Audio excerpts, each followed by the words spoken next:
What we're going to be talking about today is, to me, the only existing evidence that I know of two people that were in the inner circle of LBJ openly talking about LBJ being behind the assassination of John F. Kennedy. I want to be clear, who killed JFK?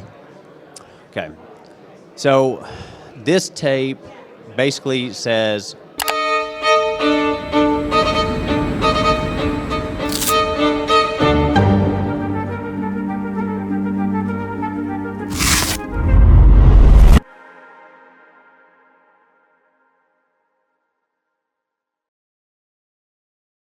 Hello, this is Justus Smith with Proverbs Media Group, and today we have a very special guest who has quite an interesting story for you all today. So we'll go ahead and hand it over to my good friend Shane.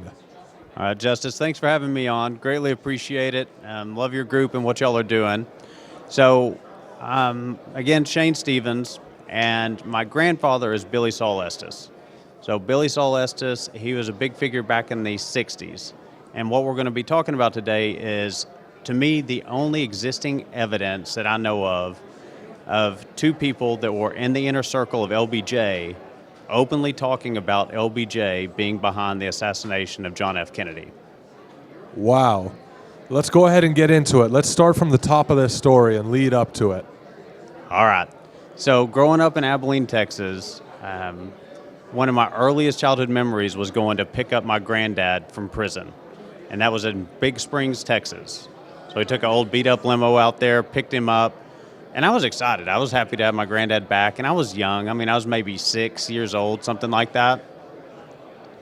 Well, then all of a sudden things blow up because I'm on the front page of the Abilene Reporter News, and it's a pretty small-town environment. And my granddad, he wasn't perfect. He was a character. I think he was involved in certainly high-level pay-for-play, and then also maybe some very strategic approaches to getting businesses funded in order to be able to buy and grow at a rapid rate. So all of a sudden my friends and family are like, oh my God, your granddad's a convict, whatever. I mean, it was kind of tough being judged like that. But then as I got older, we started to learn more about it. And so there was this little inside family secret that my granddad knew who killed John F. Kennedy, and that it wasn't Lee Harvey Oswald. So we took that at face value, and I always thought, well, maybe it's true, maybe it's not.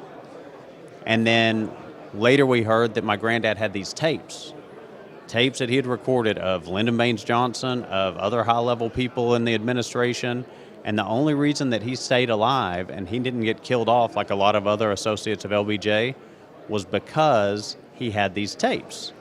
And he had put these tapes with other people to where in the event that something happened to him or his family, they were going to get released, and they were pretty pointed towards who was behind some bad crimes back in the day. So it was suspected or known that he had tapes. And it was probably 10 years ago that my Uncle Daryl, who's on this tape, he started to get dementia. And he had a tape, and he said, I need to get this out of my hands. Your granddad had always said that if and when things happened and the time was right, that I needed to release this tape. Well, the time never came that the time was right that he needed to release it, so he wanted to pass it along to, he was really passing it to his daughter, my cousin Star, but my brother ended up picking it up, and then it was decided that I'm the oldest grandson, that I should keep up with this tape. And it's a tiny little mini cassette tape. And apparently that's what they used to record things back then. So after a while, I took it in to get it converted over to digital media because I didn't know what was on it, and I don't have a player to play that thing. And my assistant took it in to get it converted to digital. Well, we get a call, and these guys are freaking out. They're like, y'all should have had us sign something. Y'all should have told us what was on here. This is conspiracy. This is talking about a set. And I was like, oh my gosh, we've got some good stuff. Like, that's when I knew that maybe this stuff my granddad had talked about having these tapes was real. And so we had to sign some stuff with them saying we'd never share who it was that had transcribed the tapes, and that, we wouldn't talk about it, and then they signed that they wouldn't talk about it to anybody else, and then they were okay finishing up the process. It was 4 tapes I received. This one is the one that has the best stuff on it. The other 3, I couldn't really make anything significant out of them. But on there, you have my granddad, who at the time was the wealthiest man, or one of the wealthiest men in Texas. He's worth $600 million in the late 50s, early 60s. And then you have this other guy, and y'all can look him up, Billy Saul Estes. Look him up online. There's a lot of information about him out there. You're going to see con man, convicted felon, wheeler dealer, all that. Some of it's probably partially true. A lot of it is way overkill. It was an attack really on LBJ, but to get to LBJ, they needed to go after the Texas Syndicate or the Texas Mafia. So Saul was right in the line of fire when the Kennedys were going after LBJ. You get into the real investigation and what was happening. I'd heard 13 people killed surrounding this investigation. On the tape, I think he says 17 were killed surrounding the investigation. But even in my granddad's case, 3 people were indicted. My granddad's the only one that lived long enough to get to prison. Henry Marshall, he was the ag commissioner or something along those lines, and he was the one that blew the whistle on a cotton allotment scheme of cotton allotments going to my granddad, LBJ being involved, and he ended up dead on his farm in Robinson County, Texas. It was ruled suicide, but the problem with that is at the scene there was a .22 long rifle found, and he had 5 bullet shots across his chest, 1, 2, 3, 4, 5, a contusion on his head, and later his body was exhumed, and they found 16% carbon monoxide poisoning in him. And so even J. Edgar Hoover, who was somewhat corrupt, even J. Edgar Hoover said, I don't see how any man could shoot themselves 5 times in the chest with a .22 long rifle. But it was ruled suicide by the FBI and several folks. So you have a lot of different deaths, murders associated with this investigation in an attempt for LBJ to cover it up. The other player that's involved in this is Cliff Carter. So do you know when the DNC was founded by chance? So it was, I believe, late 50s, early 60s. I figured it had been around for 150 years since the Democratic Party was created. From my understanding, what I heard recently, and I'm still learning a lot about this since releasing this tape, from my understanding, LBJ was involved in creating it, and Cliff Carter was the executive director of the DNC. And as we know, the DNC has had some scandals and some CrowdStrike shenanigans and leaks, and then also rumors of them silencing people through pretty suicidal means at times as well. So if this is true, which I believe it is, the DNC has deep roots in corruption, murder, and doing illegal things. So Cliff Carter was the executive director over the DNC. He had been LBJ's right-hand man. So bagman, executive assistant, something along those lines, and was with him all the way from the Senate in Texas, all the way up to D.C., all the way through the end of his presidency. And so you essentially have the largest donor of my granddad who gave, he had said he gave $10 million to LBJ. And then you have his right-hand man. So to compare that, that'd be like in Trump world, it'd be, Elon's the right-hand man to Trump right now. And then you've got, some of these oil billionaires of Tim Dunn or Bubba Salisbury, some of those guys that are big donors to Trump. It'd be like those two guys talking very openly about something that Trump had done that they were on the inside about, that they knew about. The third actor that you hear about in this is Mac Wallace or Malcolm Wallace. So if you look him up, he's online as Malcolm, M-A-L-C-O-M, Wallace. Well, that was LBJ's hitman. So first killing that he did was Henry Kinzer, or Doug Kinzer. He was like a golf pro, and it had to do with LBJ's sister. And so he killed him, and then he got off. Spent no time in jail, even though he openly admitted that he had killed this guy.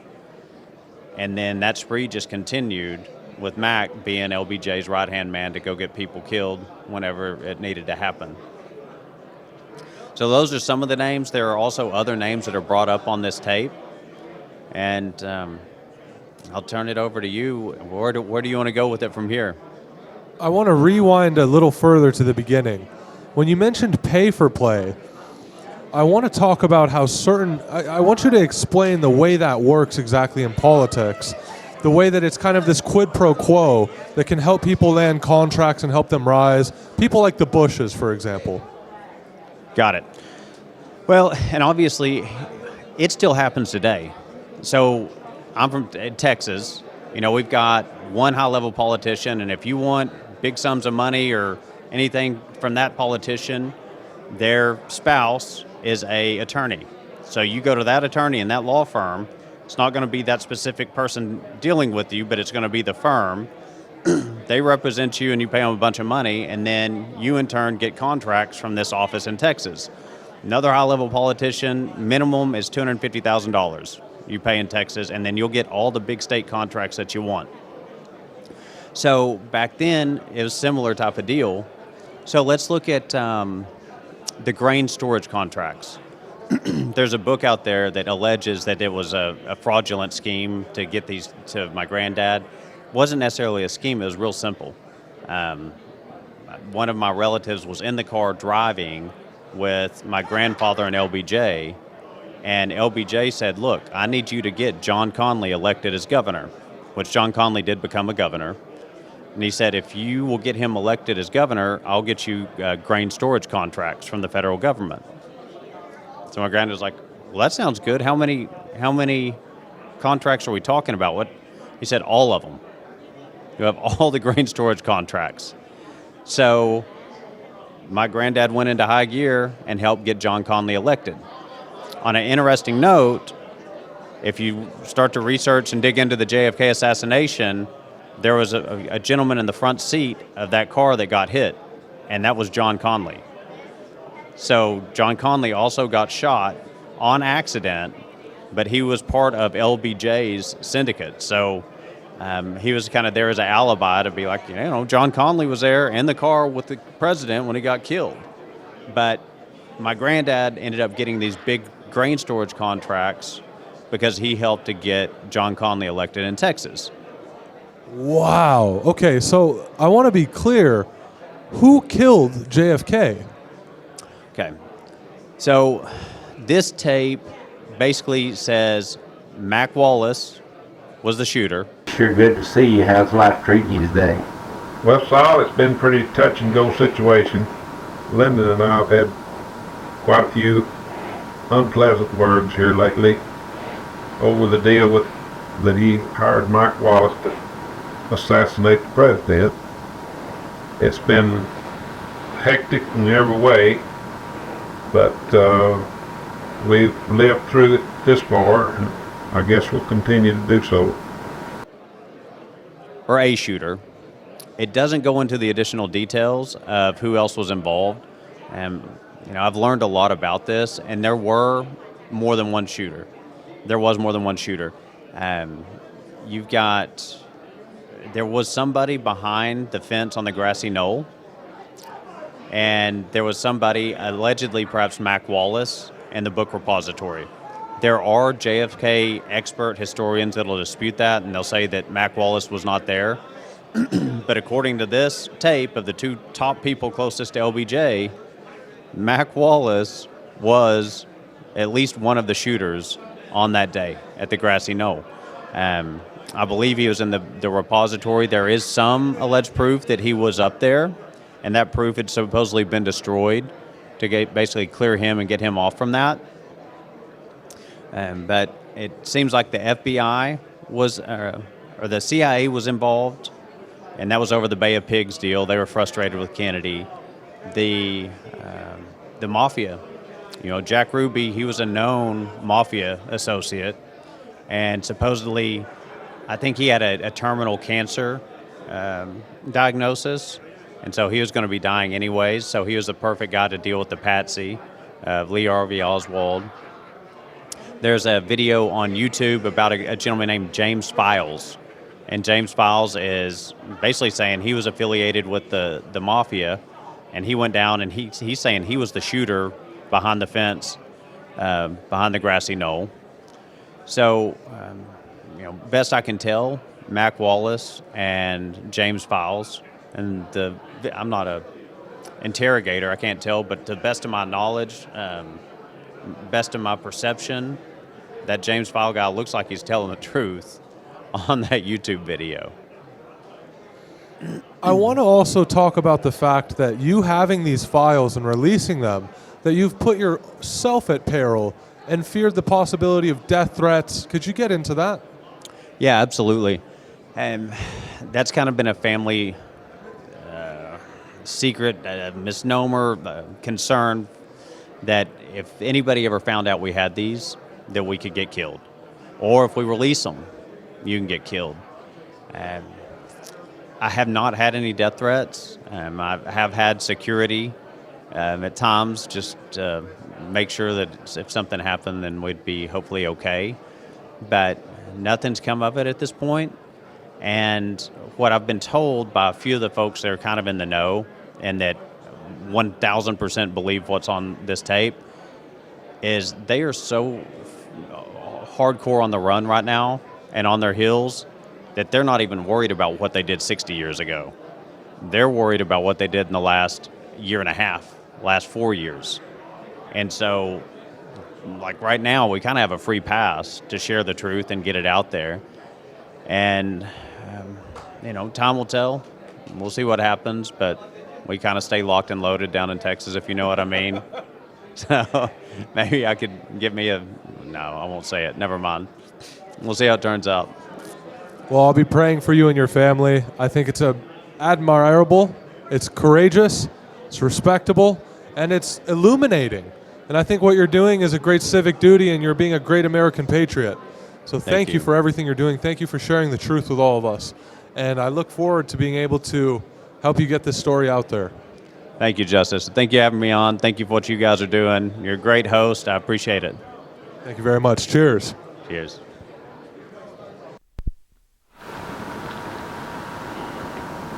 It's sure good to see you. How's life treating you today? Well, Saul, it's been a pretty touch and go situation. Lyndon and I have had quite a few unpleasant words here lately over the deal that he hired Mike Wallace to assassinate the president. It's been hectic in every way, but we've lived through it this far, and I guess we'll continue to do so.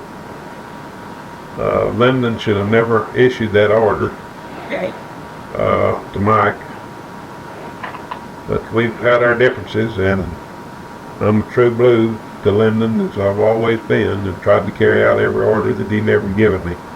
But this is one I'll probably never be able to forget. And the times that we've had in Texas, and the embarrassment that Lyndon had gotten from Kennedy, I guess there wasn't anything else to do but what he did. Well, Lyndon could have really helped me if he would. Lyndon's the kind of person that doesn't want to help anyone. He's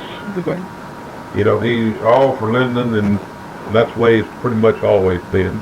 Well, they had me backed up on that Henry Marshall killing, and they just kind of blackmailed me to keep my mouth shut. But if I hadn't had a bunch of tapes that I'd played after I got killed, 17 got killed in this situation very mysteriously. And I've done a lot of time, and I've lost a lot of money. It hurt my family a whole lot. And it's really got me disgusted with Lyndon in one way. In one way, I feel real sorry for him. But I really feel like that in Lyndon's heart, he felt like that he was doing the right thing. He felt like that he was savior of the common man. I feel like that in his heart he wanted to help people that had not. But I don't believe that anything, my church background would never let me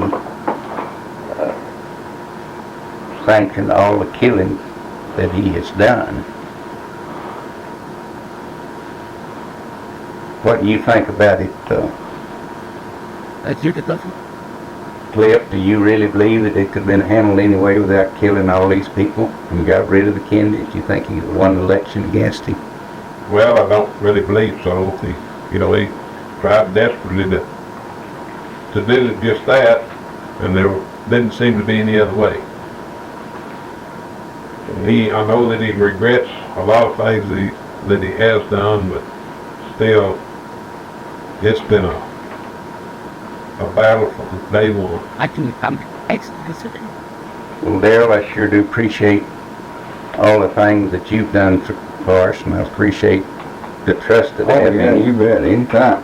For a long-time friend. Yeah. I'm just sorry that I've embarrassed all my friends. We put all my friends through this. Oh, you didn't embarrass me. And what I was really afraid of, my brother Bob that got killed, our plane was down at Bryan the day that Mike Wallace killed Henry Marshall. And I was afraid it's going to tie him into the same, and we couldn't afford to. In fact, Pam started to write a book. And when she really got scared when she got into the thing, it was just too scary a deal. But anyhow, this too will pass. Well, it's been a long, long old journey. What do you think about F.O. Bankston? Well, W.O. is a great leader. That he's been probably one of the best things that ever happened down in Texas. Of course, he's got a lot of real good friends. And Lyndon's been one of his true buddies for many, many years. And anything that you just have to have, W.O. will see that it's done. Well, I just can't believe that F.O. Bankston has the power over the police department that he has. He buys every year the sheriff buys him a brand new car, Bill Decker, and I just don't see how politically that he can get with it. But nobody will ever understand. And really, in the early years, I thought that Lyndon really had a mission from a higher power, whom I used to call God, to carry out a lot of things for the common people. And I really believe in his heart that he thought that he was destined to rule the people. How do you size up Lyndon Cliff after all these years of horror? Well, actually, Lyndon's just been kind of going downhill health-wise and politically-wise. He's just wore out. And I feel like he's come to the end of his rope. But all these things that's been eating on him for all these years have just now taken its course. You got And I feel like Lyndon's done a lot of good things in his life, and he's done a lot of bad things. Well, Cliff, I hate to see you so downtrodden and so discouraged, and I just hope that you can get a hold of yourself and not be so tore up. But anyhow, let's go in the house and let's have a cup of coffee and something to eat. Okay? Sounds good to me. Okay.